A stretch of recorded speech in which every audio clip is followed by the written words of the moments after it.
Audio Jungle.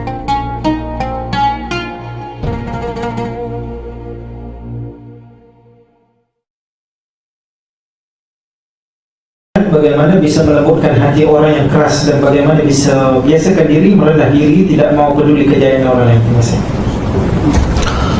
Wa inna minal hijarati lama yatafajjaru minhul anhar. Sekeras-kerasnya batu ada yang memancarkan air. Wa inna minha lama yashaqqaqu fayakhruju minhul ma. Sekeras-kerasnya batu ada yang terbelah, keluar juga air. Sekeras-kerasnya batu ditetes air hujan, maka dia akan berlubang. Tapi kalau sudah hati manusia, summa qasat qulubuhum, hati itu menjadi keras, lebih keras daripada batu, membatu. Maka bagaimana cara melembutkan hati? Yang pertama, kuntu nahaitukum an ziyaratil kubur. Dulu aku larang kamu berziarah kubur. Ala fazuruha. Sekarang silalah ziarah kubur. Tujuan daripada ziarah kubur yang pertama, turiqul qulub, melembutkan hati. Yang kedua, tudmi'ul ain, meneteskan air mata. Yang ketiga, tuzakkirukum bil maut, mengingatkan pada mati. Itu maka kita disuruh selalu berziarah kubur. Ustaz Abdul Somad, istri saya ni keras hati. Ada jamaah bertanya, suka menghamburkan wang. Macam mana caranya? Kata saya, bawa dia ziarah 3 kali sehari. Pagi ziarah, siang ziarah, malam ziarah. Mana dalilnya? Alhaakumut takasur hatta zurtumul makabir. Kamu dilalaikan oleh berbanyak-banyak, berbangga-bangga, hatta zurtumul makabir, sampai kamu ziarah kubur.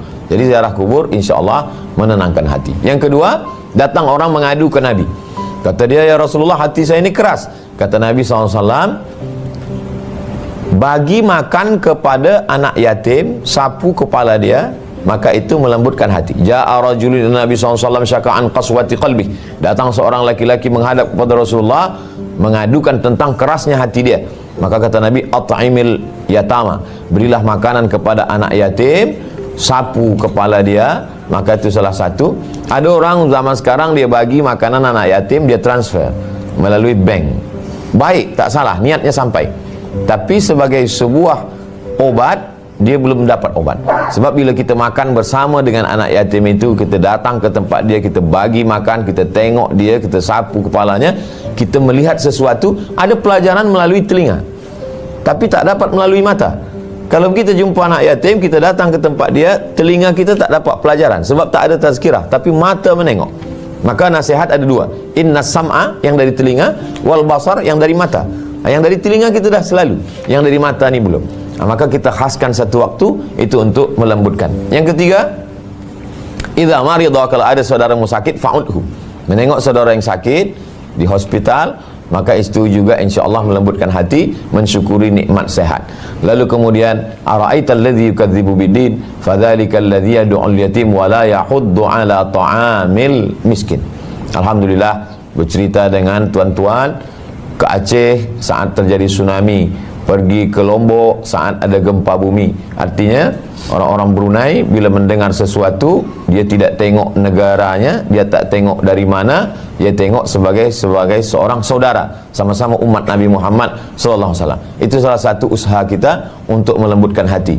Yang berikutnya adalah doa.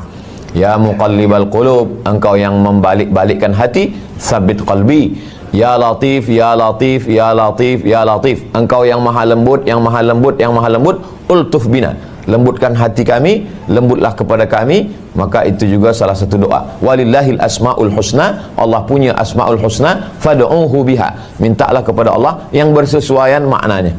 Minta bukakan hati, ya Fattah, ya Fattah, ya Fattah, iftah qulubana. Minta rezeki, ya Razak, ya Razak, urzuqna, hablana min ladunka zurriyatan thayyibah. Termasuk tentang lembut hati, minta melalui Asmaul Husna, Ya Latif, Ya Latif, wahai engkau yang maha lembut, lembutkanlah hati kami. Itu diantara salah satu cara meminta kepada Allah Subhanahu wa ta'ala.